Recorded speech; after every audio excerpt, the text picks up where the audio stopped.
చెప్పుకుంటున్నట్టుగా స్వార్థాన్ని వదిలిపెట్టి చేసే కర్మ ఏదైతే ఉందో అది యజ్ఞమే.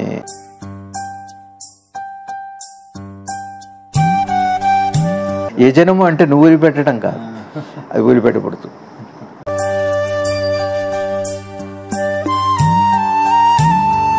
నిద్ర ఎవరి చేతిలో ఉందో మెలకు కూడా వాళ్ళ చేతిలో ఉంది, అదే పరమాత్మ.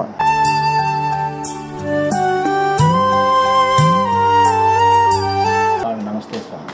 నమస్తే స్వామి సద్గురు శ్రీ శివానందమూర్తి భగవానుల వారి గీతా ప్రసంగాల్లో 3వ అధ్యాయం 9వ శ్లోకంలో కృష్ణ పరమాత్మ అంటున్నారు, అర్జున, యజ్ఞము కొరకైన కర్మము కంటే ఇతరమగు కర్మలచే జనులు బంధింపబడుదురు. కాబట్టి యజ్ఞము కొరకైన కర్మమునే సంగరహితుడివై ఆచరించుము. సద్గురుదేవులు చెప్తున్నారు, యజ్ఞం కొరకు అంటే బ్రహ్మార్పణ చేసిన కర్మ, దానికంటే వేరైన తక్కిన కర్మలు బంధహేతువులు అవుతున్నవి. కనుక యజ్ఞార్థము అయిన కర్మమును సంగ్రహితమై చేయాలి అని అర్థం. నిత్య జీవితంలో చేసే కర్మలు కూడా బ్రహ్మార్పణ చేయవచ్చును, అంటే కర్మఫలాన్ని త్యజించి చేయవచ్చును.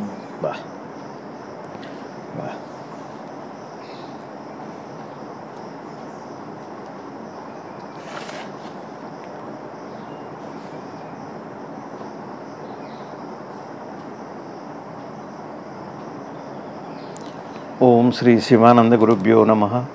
శ్రీ ఆంజనేయ పరబ్రహ్మణే నమః. ఆత్మబంధువులు ఆత్మస్వరూపులైన అందరికీ నమస్కారం. ఓం నమో భగవతే శ్రీ శివానందాయ. వసుదేవసుతం దేవం కంసచారుణమర్దనం దేవకీ పరమానందం కృష్ణం వందే జగద్గురు. శ్రీకృష్ణ పరమాత్మలు వారి పాదపద్మాలకు ప్రణమిల్లుతూ వారిచే అనుగ్రహించబడిన గీతాసారాన్ని సద్గురుదేవులు వివరణ చేస్తున్నారు. దాన్ని మనం విచారణ చేస్తూ అర్థం చేసుకునే ప్రయత్నం చేద్దాం. పరమాత్మ ఏమంటున్నారంటే, యజ్ఞంతో చేసే కర్మ కంటే మిగిలిన కర్మలు అందరినీ బంధిస్తున్నాయి. అంటే మనకి ఇప్పుడు యజ్ఞము అంటే మనకి తెలుసు, యజ్ఞయాగాది క్రతువులు. ఇక్కడ సద్గురుదేవులు మనకి వివరణ చేస్తున్నారు. చూడండి, అసలు యజ్ఞం అంటే తాత్వికంగా సద్గురువులు చెబితేనే మనకి యజ్ఞము కొరకైన కర్మము, యజ్ఞము కొరకైన చేసే కర్మని సంగరహితుడవై. సంగరహితుడు అంటే అర్థం ఏంటంటే ఈ సంఘం వదిలిపెట్టడం, సంగమ దోషం. దేంతో సంగమించకుండా కర్మ చేస్తే అది యజ్ఞమవుతుందో అట్లాంటి కర్మ చేస్తే ఇక బంధీభూతుడు కావు. నేనెవరో నీకు తెలుస్తుంది. నేనెవరో అంటే అది కృష్ణుడు అవ్వచ్చు, లేదా నువ్వే అవ్వచ్చు, తెలుస్తుంది అని పరమాత్మ మనకు అనుగ్రహం చేస్తున్నారు. సద్గురుదేవులు వివరణ. యజ్ఞము కొరకు, యజ్ఞము అనేది చాలా ఉన్నాయండి. జపయజ్ఞం అంటారు, వాక్ యజ్ఞం ఉంది, తపోయజ్ఞం ఉంది, అట్లానే యజ్ఞయాగాది క్రతువులు, ఇవన్నీ యజ్ఞాలే. యజనం అన్నిటికంటే ముఖ్యమైన అంటే యజనం చేయటము. అగ్నికి ఆహుతి హవనం చేస్తాం కదా, యజనం అంటే దాన్ని అర్పించటం, త్యాగం అండి యజనం చేయటం. అందులో అతి ముఖ్యమైనది ఏమిటి అంటే కర్తృత్వ భావన, అహంకార భావము, నేనన్న భావము, అంతేకంటే కూడా ఫలం వదిలిపెట్టము, అంతకంటే కూడా నేను చేస్తున్నా అనుకోవటం. మనం మొన్న చెప్పుకుంటున్నట్టుగా స్వార్థాన్ని వదిలిపెట్టి చేసే కర్మ ఏదైతే ఉందో అది యజ్ఞమే. అసలు యజనం ఏమి చేయాలి అంటే మిగిలిన వాటన్నిటికంటే కూడా నేను చేస్తున్నాను అనేటటువంటి సంగరహితుడవై దాన్ని వదిలిపెట్టి దాంతో సంగమించకుండా పరమాత్మకి అర్పితం చేసి, ఏ కర్మ అయినా ఈశ్వర అర్పితం చేసి, ఈశ్వరుడే జయిస్తున్నాడు, ఈశ్వరుడు కర్మే ఇది. ఇది మనకి ఎప్పుడు అర్థమవుతుంది అంటే త్రివిధావస్థలు, జాగృత స్వప్న సుషుప్తులు మనకి బాగా అవగాహన చేసుకుంటే అర్థమవుతుంది. అసలు నిజమైన యజనం ఎప్పుడవుతుంది అంటే, యజ్ఞం ఎప్పుడవుతుంది అంటే మనకి జాగృతంలో ప్రతి దాంట్లో నేను చేస్తున్నాను అనే భావం ఉంది కాబట్టి కర్మ వస్తుంది, బంధం ఉంటుంది. స్వప్నంలో కూడా నేను కలగన్నాను, నేను బాధపడ్డాను, మరి లేచాక అది పీడకలు వచ్చిందంటల్లా అది నా అనుభవం కిందనే చెబుతున్నాగా. అయితే ఎక్కడో కొద్దిగా మిణుకుమంటూ ఎందుకు వచ్చింది, కర్మ అందిస్తున్నాడు ఈశ్వరుడు ఇట్లా అని మళ్ళీ ఆయన దండం పెట్టుకోవటం, ఏదో దుస్వప్నానికి ఏదో పరిహారం ఉంది, మిణుకుమంటూ ఉంది. ఇది నిద్రపోతాం, నిద్ర హాయిగా నిద్రపోతాం. మంచి నిద్ర పట్టింది, సరే ఒళ్ళు తెలియని నిద్ర, ఆనందంగా హాయిగా రిఫ్రెష్ అయ్యాం, ఫ్రెష్గా లేస్తాం. అడుగుతాం, బాగా పట్టిందా? బాగా పట్టింది. ఆ నిద్రలో శాంతి వచ్చింది, బాగుంది చెబుతున్నావు. అప్పుడు నీకు తెలుసా? అప్పుడు తెలియదు. తెలుసుకోగలవా? తెలుసుకోలేను. నువ్వు ఉన్నావా? నేను లేను అని చెబుతున్నావు. కానీ లేచాక ఏం చెబుతున్నా? నేను బాగా నిద్రపోయా, నాకు బాగా నిద్ర పట్టింది, నేను నాకు అని నేను లేకపోయినా నేను ఆపాదించుకుంటున్నా. నేను లేనప్పుడు నాకు ఆపాదించుకోవటం అర్థమే ఉంది. చూసారా? కర్మబంధం, సంగమం. పొద్దునే లేవగానే ఫస్ట్ మనకు వచ్చే సంగమం ఏంటి అంటే, నేను అనుభవింపబడిన కర్మని నీకు దానిని సమన్వయం చేసుకొని నేనన్న భావం చెప్పటమే. నేను నిద్రపోయాను అసలు మీకు నిద్ర వచ్చిందని చెబుతున్నారు, నాకు నిద్ర వస్తుంది అని చెబుతున్నారు. అప్పుడేమో నిరహంకారంగా ఉంది, నాకు నిద్ర వస్తుంది, ఇది బాగుంది. లేచాక నేను నిద్రపోయాను, చిన్న మాట, పరస్పర విరుద్ధమైన భావం. నాకు నిద్ర వస్తుంది, వచ్చేంత వరకు నిద్రపడు. చాలామంది నిద్ర లేక అల్లాడుతుంటాం. నిద్ర వస్తే బాగుండు. ఎంతో నిద్ర కోసం ఆలోచనలు పోతే నిద్ర పడుతుంది, ఆలోచనలు పోవు. నిద్ర పట్టేంతవరకు నిద్ర పట్టట్లేదని మళ్ళీ ఆలోచన, ఇంకా అహంకారం బలపడిపోతుంది. ఈ విధంగా అహంకారం అంటే అర్థం ఏంటి? నీకు సంబంధం లేని దాని విషయంలో నీ ప్రయత్నాన్ని నిన్న మీతో భగవాన్ విషయంలో మాట్లాడుతూ కూడా చెప్పాను. విగ్రహారాధన, జపము, ధ్యానము నేను బాగా చెప్పుకున్నాం. అయితే ఇక్కడ మీతో ఒక విషయం పంచుకోవాలి. నామం ఆంజనేయ స్వామికి హనుమ. ఇప్పుడు కుదరట్లేదు, మనసు పరిపరి విధాలు పోతుంది. దాన్ని నేను ఏకాగ్రం చేసి ఆ నామం వరకు తీసుకొచ్చి ఆ రూపం మీద నిలబెట్టే ప్రయత్నం చేస్తున్నాను. దానికి ధ్యాన ప్రయత్నం. ఇంకా ఆ ప్రయత్నం లేకుండానే అప్రయత్నంగానే ఆ రూపం మీద మనసు నిలబడుతుంది కదండి.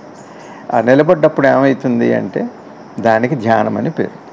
మీరు దేని కొరకై జపం చేస్తున్నారో, నామం చేస్తున్నారో ఆ రూపం మీద అప్రయత్నంగా ఏకాగ్రమైతే, అది ఇంకా తప్పనిచ్చి వేరే లేకపోతే దానికి ధ్యానం అని పేరు, భగవాన్ చెప్పింది.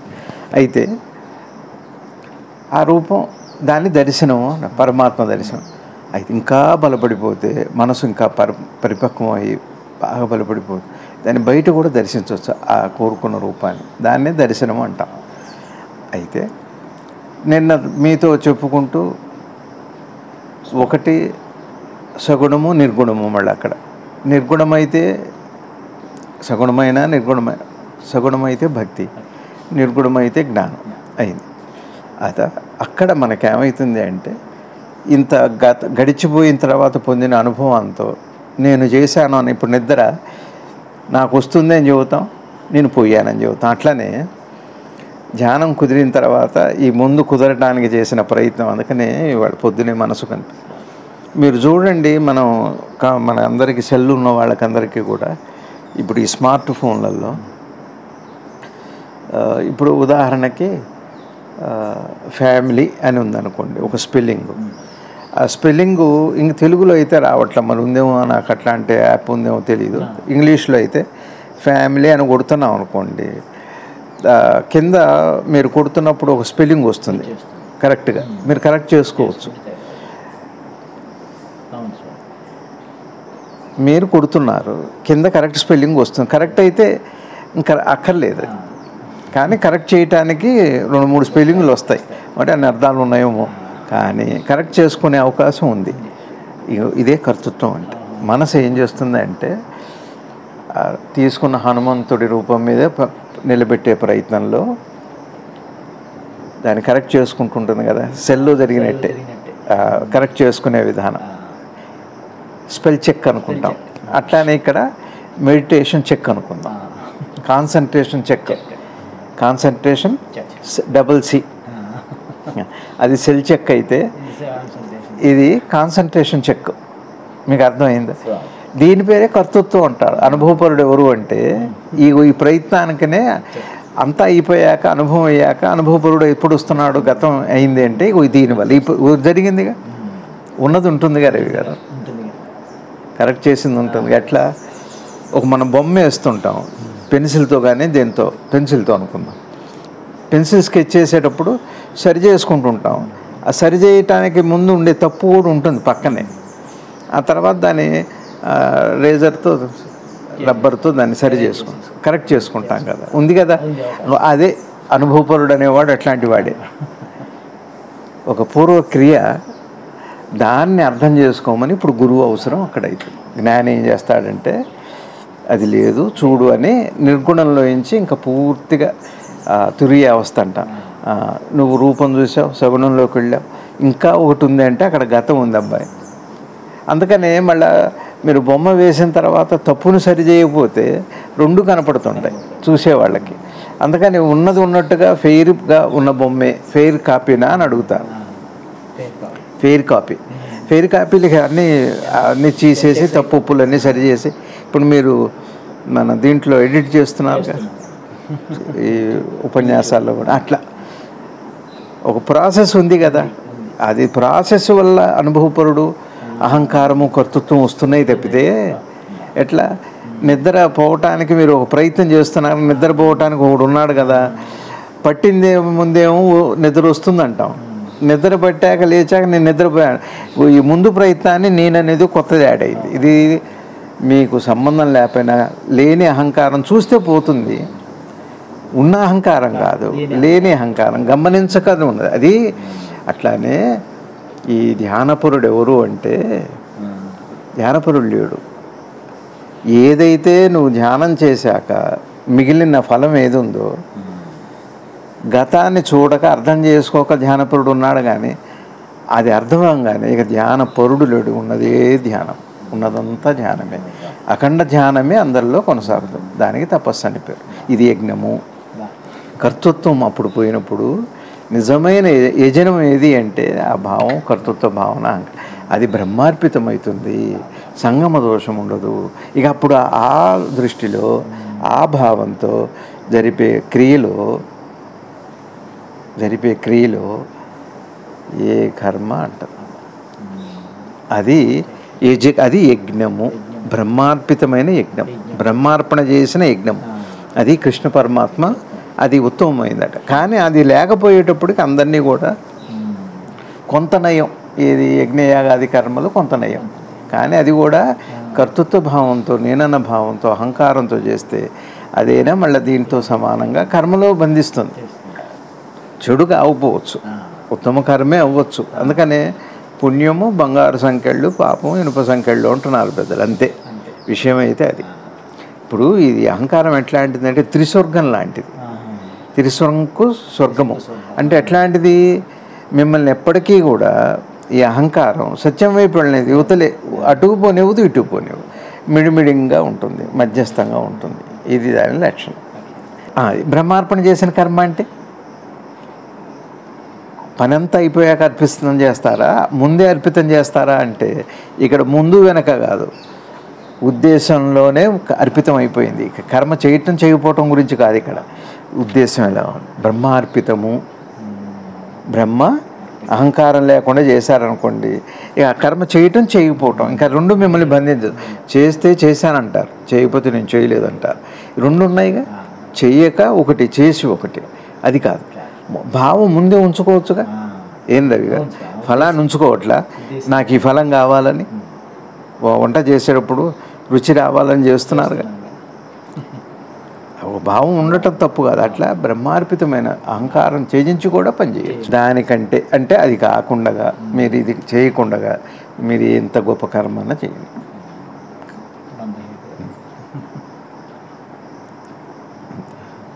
బంధహేతు. మొన్న మీతో చెప్పుకుంటూ కూడా ఈ మిగిలిన భౌతికమైన కోరికలు తీరిన తర్వాత మళ్ళీ అడుగుతాం, మానసికమైన అనుభూతులు కోరికలు తీరాక మళ్ళీ అడుగుతాం.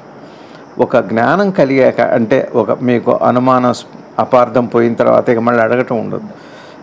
కదా, అడగటం ఉండదు కదా. అది విశేషమైంది. అట్లానే బ్రహ్మార్పణ చేసిన తర్వాత అట్లా దృష్టి వచ్చిన తర్వాత ఇక ఏది అంటదు.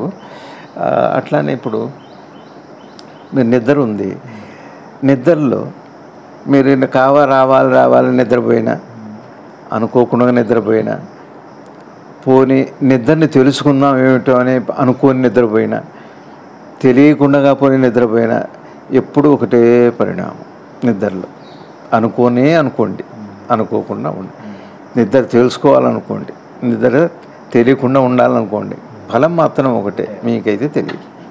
అది బ్రహ్మార్పణం అంటే నిద్ర యొక్క సుషుప్తి యొక్క పూర్ణావస్థని అవగాహన చేసుకుంటే బ్రహ్మార్పణం అంటే ఏంటి, యజ్ఞం అంటే ఏంటి, యజనం అంటే ఏమిటి. యజనము అంటే నువ్వు వదిలిపెట్టడం కాదు, అది వదిలిపెట్టబడుతుంది.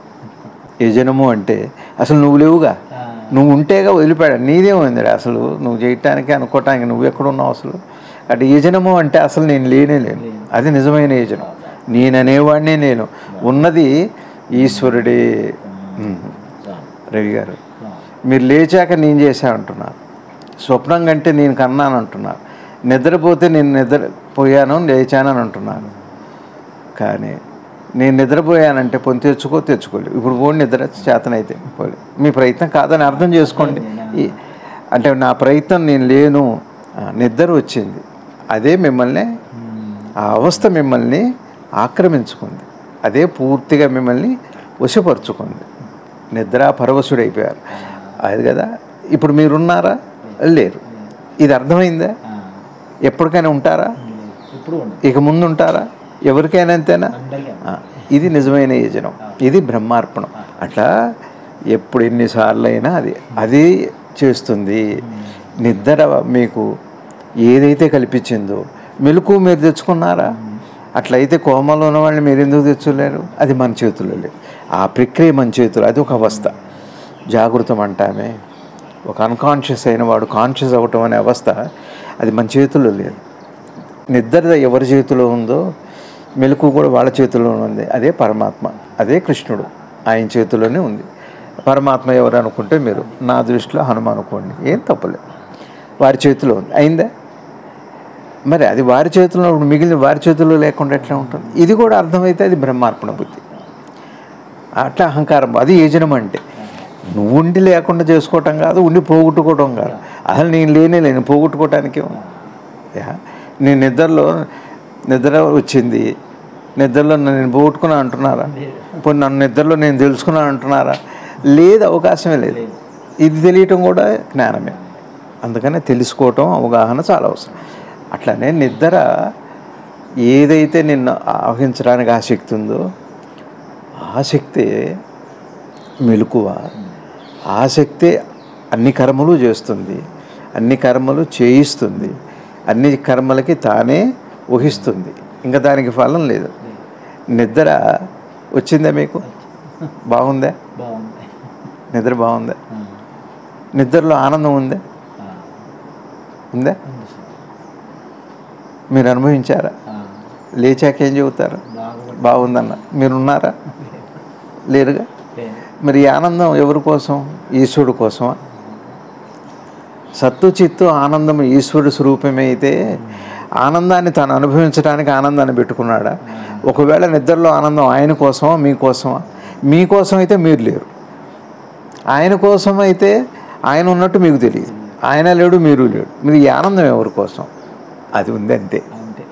బాగా కొద్దిగా నిశ్చితంగా సాత్వికమైన దృష్టితో, నిశ్చితంగా సాత్విక ఆహారంతో ప్రశాంతంగా వస్తే అర్థమైపోతుంది, జ్ఞానం వస్తుంది. లేవగానే ఆనందం ఎవరికంటే అక్కడ ఈశ్వరుడు ఉన్నాడు, ఆయన లక్షణం అన్నాగానే ఆయన కోసం ఆయన లక్షణం అంటే ఆయన ఉంటూ మీకు తెలియాలి. పోనీ ఆయన మీకు ఇస్తున్నారంటే మీకు తెలియాలి, మీరు లేరు. పోనీ ఆయన ఉన్నారా? ఆయన లేరు, ఆయన లక్షణాలు అంటున్నారు. మరి ఆయన లక్షణాలు మీకెట్ట తెలిసినాయి? తెలియబడ్డాయి. ఆయన తెలియజేశాడు అంటే ఆయన లేడు. ఒక అద్భుతమైన ప్రక్రియ రవి గారు. అది నిజమైన విస్ఫోటం అంటే అది, అసలు నిజమైన విస్ఫోటం అంటే అది నిజమైన యజ్ఞము, జ్ఞాన యజ్ఞం, అది తపో యజ్ఞం. అది మీకు అర్థమైందని నేను చెప్పింది. ఈశ్వరుడు ఆనందం ఈశ్వరుడు కోసమా? మరి ఇంత సృష్టి కర్మ చేసి ఏ ఫలం పొందాడు? ఫలాపేక్ష ఆయన కోసం ఉందా?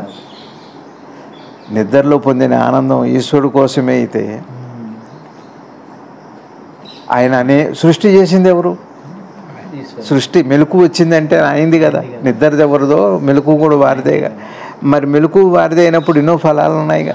మరి నిద్రలో ఆనందం ఇప్పుడు ఆయన లేనప్పుడు మెలకులో ఇన్ని కర్మల ద్వారా వచ్చిన ఫలం ఏదైతే ఉందో అది ఆయనకు మాత్రం ఎందుకు తీసుకుంటాడు?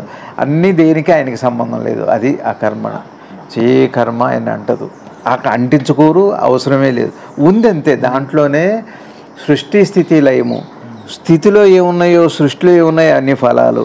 అది ఎవరివి కాదు, ఎందుకు కాదు. ఒక అద్భుతమైన నిద్రాస్థితి లాంటిది. మనకి సుషుప్తి అర్థమైతే అది అర్థం. స్వప్నంలో రాత్రి మిమ్మల్ని ఎవరో కుట్టారు, లేదా నీళ్ళల్లో మునిగారు. భయం వచ్చిందా, రాలేదా? లేవగానే పోయిందా, పోలేదా? ఎవరికి భయం? నిద్రలో ఉన్న మీకు. నీళ్ళు ఉన్నాయి కాబట్టి. నీళ్ళు ఉన్నాయా అంటే లేవు. మరి భయం ఎందుకు వచ్చింది? ఉన్నాయి కాబట్టి. మరి మీరున్నారంటే లేరు. మరి ఉన్నారంటే ఉన్నాయి, భయం ఉంది. అయిందా? భయం వచ్చిపోయిందా? రవి గారు, భయం వచ్చిపోయింది కదా. మరి మీరు లేరు కదా, మరి ఉన్నట్టుగా ఉంది కదా. ఈ భయాన్ని మీరు అనుభవించారు కదా. లేచాక మీరు లేరు అంటున్నారు కదా, అది కూడా లేదంటున్నారు కదా. మరి ఈ భయం ఎవరికి అప్పచెబుతారు మీరు? అట్లానే ఈ అనంత సృష్టి ఏదో ఈశ్వరుడు ఆయన లీల సంతోషం అలాంటివి ఏమీ లేవు రావాలి. అది అట్లా ఉందంతే. నిద్రలో మీకు భయాన్ని ఎందుకు కల్పించారు? మీరు లేరు, అది లేదు. ఎందుకు ఆ భయం? అనవసరమైన భయం ఉంది. ఆ స్వప్నం ఉంది. జాగృతంలో ఎందుకు ఇన్ని కష్టాలు, పుట్టుక మరణాలు? ఉన్నట్టుగా ఉంది. అది లేవా, ఉన్నాయా, లేవు, అది ఉంది అంతే. అందులో గురువుగారు అంటారు దాన్ని, సద్గురు శివానంద భగవాన్, అది నేచర్ ఇంటెలిజెన్స్ అంట. ప్రకృతి యొక్క దాని మేధో సంపత్తి. అసలు ఎన్ని ఉంటాయి రవి గారు, చిత్రంగా ఉంది. ఇప్పుడు ఏఐ అని ఉంది కదా, జిఏఐ, అది కూడా ఇప్పుడు ఆ నిర్మాణంలో అన్నీ. ఇప్పుడు మీరు 1,00,000 సంవత్సరాల తర్వాత ఉన్న సాంకేతికత ఇప్పటికే ఉంది లోపల. ఎవరు తయారు చేశారు? ఈశ్వరుడికి. ఎందుకు అంటే ఇప్పుడు మీరు నిద్రలో లేరు, రాత్రి నిద్రలో మునిగిపోయారు, ఒళ్ళంతా కాలిపోయింది, మీరు లేరు. మంటలు ఉన్నాయంటే లేవని లేచాక అబద్ధం అని చెబుతున్నారు.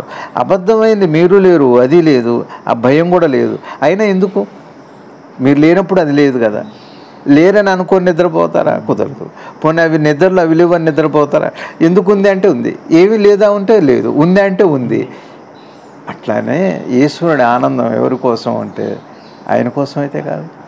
అందులో ఉంది. సృష్టి స్థితిలో ఆయనలో ఏ ఉన్నాయో అవన్నీ ఉన్నాయి, ఏం లేవో అవన్నీ లేవు. ఆయన లేడు, ఆయన ఉన్నాడు, అట్లా ఉంటుంది. ఇది లోపలికి వెళ్ళి చూస్తే కానీ స్పష్టంగా ఉంది. మీకేమన్నా అనుమానం ఉందా? ఏం బాబాయ్, మీకేమన్నా అనుమానం? నేనే లేదనుకుంటున్నా, ఈశ్వరుడు కూడా లేడు. ఈశ్వరుడు ఆనందం ఎవరి కోసం? ఆయన కోసమే అయితే నిద్రలో ఆనందం ఆయన కోసమే అయితే, మీరు వెళ్ళి ఆయనతో కలిస్తే ఆయన ఆనందం ఆయన కోసమే అయితే, మరి ఆయన ఉండాలిగా లక్షణాలతో. ఏది కనపడట్లేదు. ఆనందం అనేది కూడా అక్కడ అర్థం. అట్లా గురువు ఏం చేస్తాడంటే ఉపాసనలో లేక నువ్వు లేవు నాన్న, నువ్వు లేనప్పుడు అది ఉందా అంటే ఇట్లా చూడు అని జ్ఞానంలో తురియ స్థితిని తీసుకెళ్తారు. అట్లా ఈ విధంగా యజనం, ఇదంతా యజనమే. అర్థం చివరికి రవి గారు విచారణ ఒక గొప్ప యజ్ఞం, అది గొప్ప యజ్ఞం.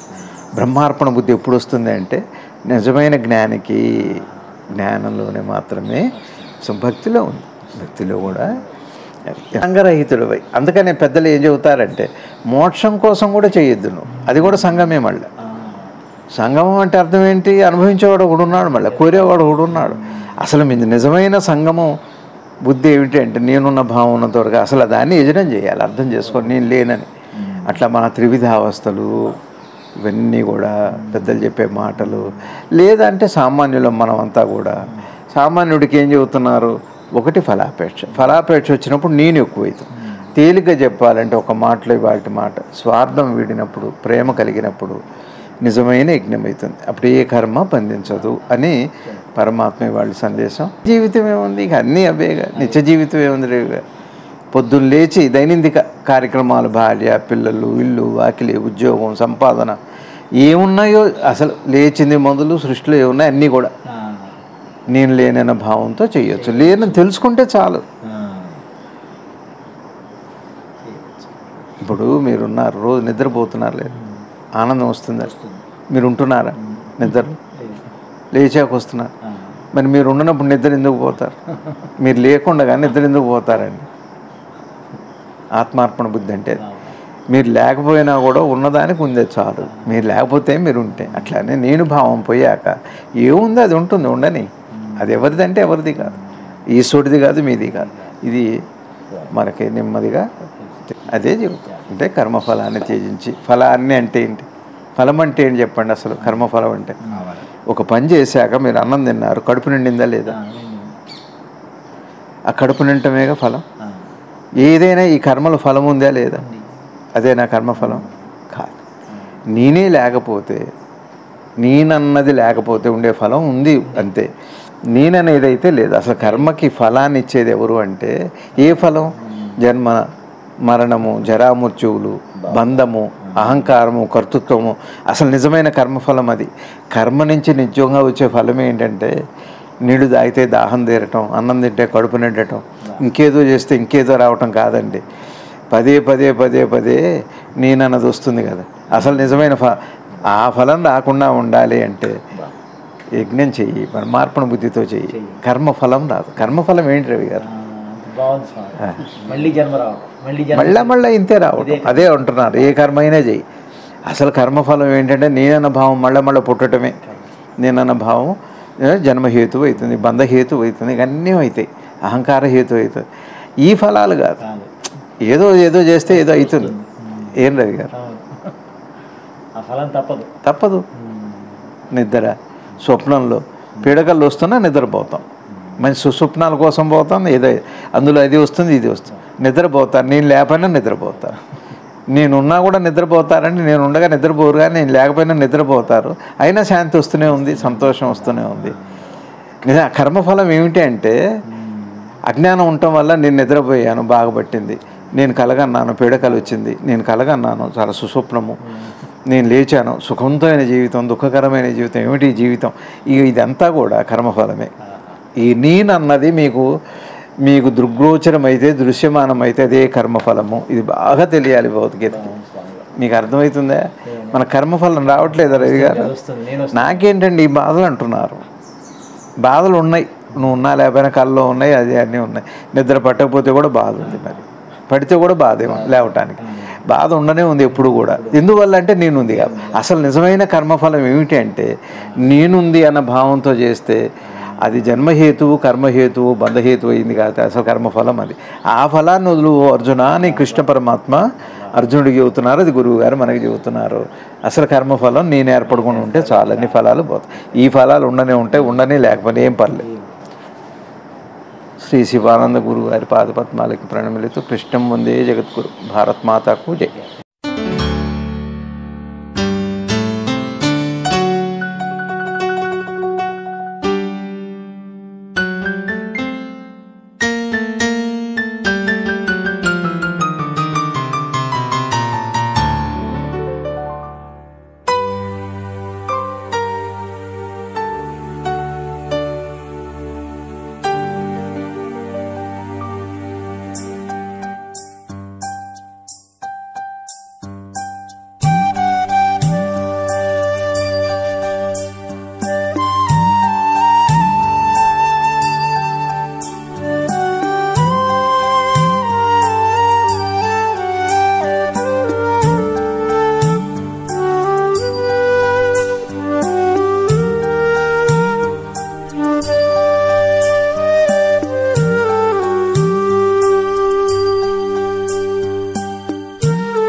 నను బ్రోవుము శివానంద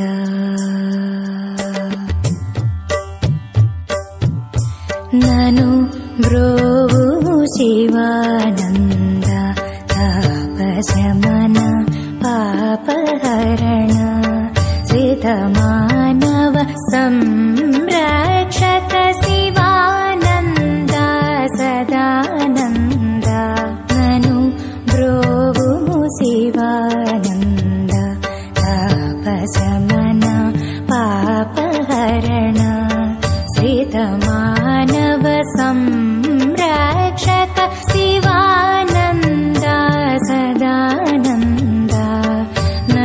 బ్రోవుము శివానంద బ్రోవుము.